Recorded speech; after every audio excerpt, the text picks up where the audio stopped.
Hello tout le monde, je suis trop contente de vous retrouver aujourd'hui pour cette nouvelle vidéo pour laquelle vous avez tous voté en majorité, à savoir les pratiques beauté les plus dangereuses. J'ai pensé à les énumérer de façon décroissante, à savoir la moins dangereuse à la plus dangereuse, mais honnêtement, avec toutes les pratiques que j'ai découvertes, je les considère toutes comme étant dangereuses et donc je ne sais même pas par où commencer. Je pense que je vais simplement les énumérer et vous me direz en commentaire laquelle ou lesquelles, selon vous, sont les plus dangereuses. Parmi les complexes féminins les plus courants, on retrouve bien souvent le surpoids. Beaucoup de femmes sont complexées par leurs kilos en trop et certaines sont prêtes à tout pour pouvoir les perdre et ce le plus rapidement que possible. Et parmi les pratiques d'amaigrissement, en outre le fait de se priver de nourriture ou encore de faire du sport à outrance, il y en a qui sont considérées comme étant très dangereuses. On va commencer déjà par la méthode du bypass qui consiste à enlever 90% de son estomac pour ne plus avoir faim. Il s'agit d'une opération très délicate puisque là il s'agit de passer sur le billard afin d'opérer la patiente pour pouvoir lui extraire une partie de son organe. Et si dans certains cas l'opération est plus ou moins réussie, laissant quelques séquelles,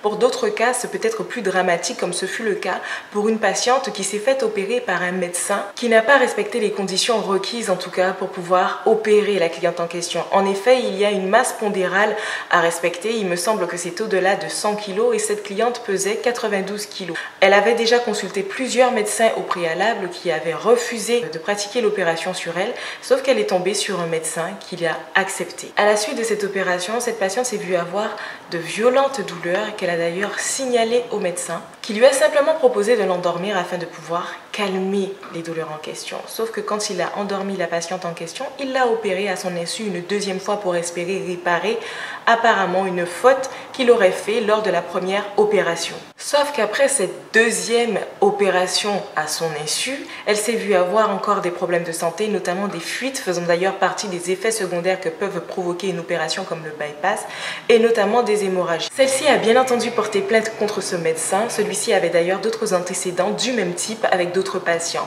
Cependant, les procédures étaient bien trop longues pour pouvoir arriver à faire que ce médecin soit interdit d'exercer dans sa profession. Une autre pratique d'amaigrissement très courante en Italie, il s'agit en fait de se faire poser une sonde qui d'ordre général est posée pour des patients malades qui ont certaines maladies graves, mais qui est aussi utilisée semblerait-il de manière esthétique. Il s'agirait de faire passer un tuyau, de le faire entrer par le biais du nez, que celui-ci arrive au niveau de l'estomac il me semble. Il est raccordé à une sorte de poche dans laquelle on a une sorte de mélange de protéines qui est considéré comme étant un coupe-faim. Cette méthode, semblerait-il, permettrait de perdre 5 kg en 8 jours. Sauf que ce type de pratique médicale qui d'ordre général est réservée à des patients malades peut être parfois risqué en effet, surtout si on se trompe de trajectoire au niveau du tuyau, on peut très bien perforer un organe vital comme ce fut déjà le cas. Alors une autre pratique pour maigrir que pour le coup je trouve très dégueulasse, il s'agit en fait de s'acheter des œufs de ténia que l'on va avaler et qui ensuite vont se transformer en vers solitaire.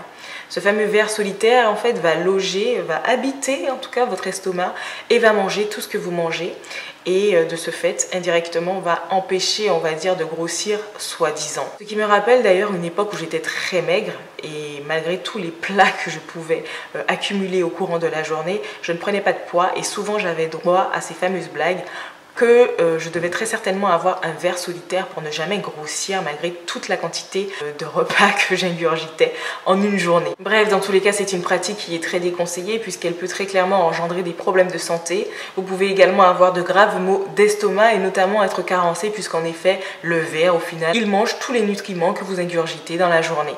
Ce genre de ver solitaire se retrouve généralement dans les muscles de la viande de porc ou encore du bœuf, d'où le fait qu'on recommande de bien cuire ce type de viande pour éviter d'avoir des vers solitaires. Car seule une certaine température peut tuer le ver qui se trouve dans la viande en question. S'il se trouve que vous mangez ces viandes-là sans qu'elles ne soient bien cuites, eh bien, vous risquez en tout cas de vous retrouver avec un ver solitaire.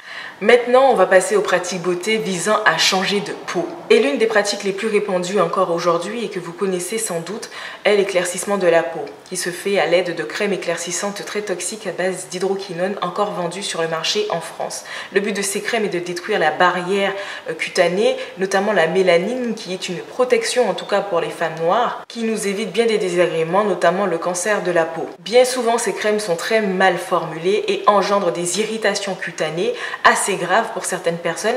Certaines femmes, les ayant utilisées pendant plusieurs années de leur vie, se voient aujourd'hui privées tout simplement de vie intime, on va dire, puisqu'elles n'osent plus montrer leur corps à leur partenaire, et d'autres, dans les pires des cas, se voient avoir des maladies assez graves, soit de la peau ou encore carrément des cancers. Pour la pratique beauté qui va suivre, il s'agirait de faire usage d'un peeling très chimique qui vous ferait gagner 10 à 15 ans d'âge. Il s'agirait donc d'un peeling très agressif à base de phénol que l'on vient appliquer sur le visage à l'aide d'un coton-tige. C'est une pratique qui est très délicate, qui doit se faire par un professionnel, car s'il en met trop, il risque de brûler la patiente de façon irréversible, et s'il en met moins, le produit risque de ne pas marcher et là on se voit avoir des douleurs pour rien.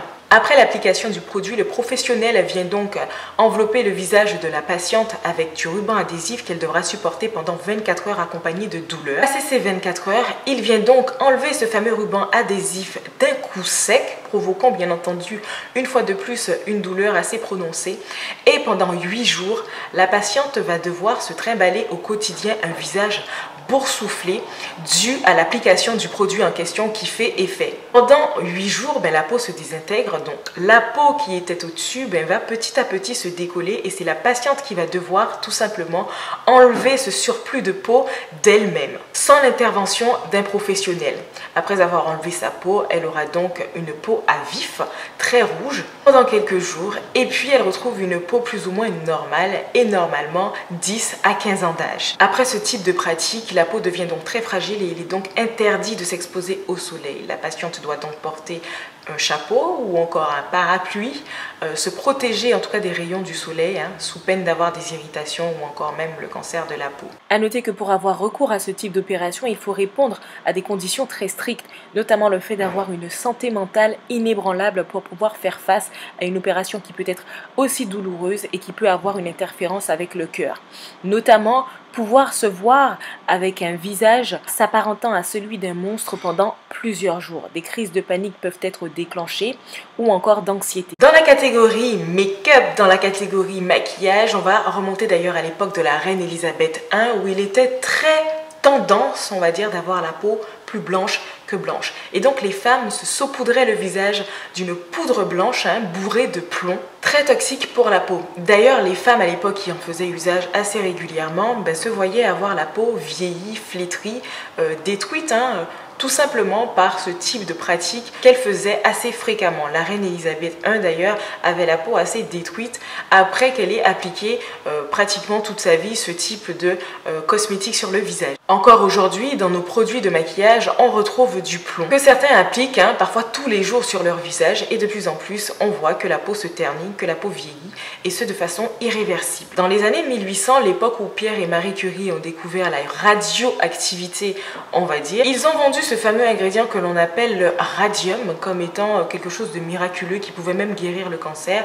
Des marques de produits cosmétiques du coup contenaient du radium, c'était donc des cosmétiques radioactifs. Des marques comme Thoradia qui en faisaient leur ingrédient phare promettaient carrément d'avoir une peau plus jeune, sans rides, sans imperfections grâce à ce fameux ingrédient miracle. Sauf que le radium est 1 million de fois plus radioactif que l'uranium qui fut utilisé d'ailleurs pour Hiroshima. Et donc on s'est rendu compte qu'une exposition aux radiations pouvait être très dangereuse et même provoquer des cancers. Mais ne vous en faites pas, vous ne risquez pas de retrouver du radium aujourd'hui dans vos produits cosmétiques. En revanche, du métal, si. Et fait en mars 2018, soit l'année dernière, la Food and Drugs de la Corée du Sud a annoncé qu'environ 13 produits cosmétiques vendus par 8 marques comportaient des quantités impressionnantes de métal dans leurs produits cosmétiques. Le métal peut être un peu partout, disons-le très clairement, sauf qu'il y a une limite pour que celle-ci ne soit pas considérée comme étant toxique, car en effet au-delà elle peut provoquer plusieurs symptômes, plusieurs maux et même altérer en tout cas votre système immunitaire. En effet, la limite autorisée par gramme est de 10 microgrammes, sauf que ces fameux produits cosmétiques qui ont été analysés par la Food and Drug and Safety, par le ministère de la Corée du Sud, comportaient plus de 14 microgrammes de métal. Alors voyons voir, ça peut donc engendrer des irritations, des allergies graves, notamment des maux de tête, mais également des dépressions. Pour les clients qui avaient acheté des mascaras, des poudres ou encore des eyeshadows auprès de ces marques, devaient impérativement changer ou ramener ces produits, se faire rembourser ou autres, mais ne surtout pas les utiliser. Donc si vous êtes chez vous et que vous avez l'une de ces marques, en tout cas chez vous, jetez-moi ça.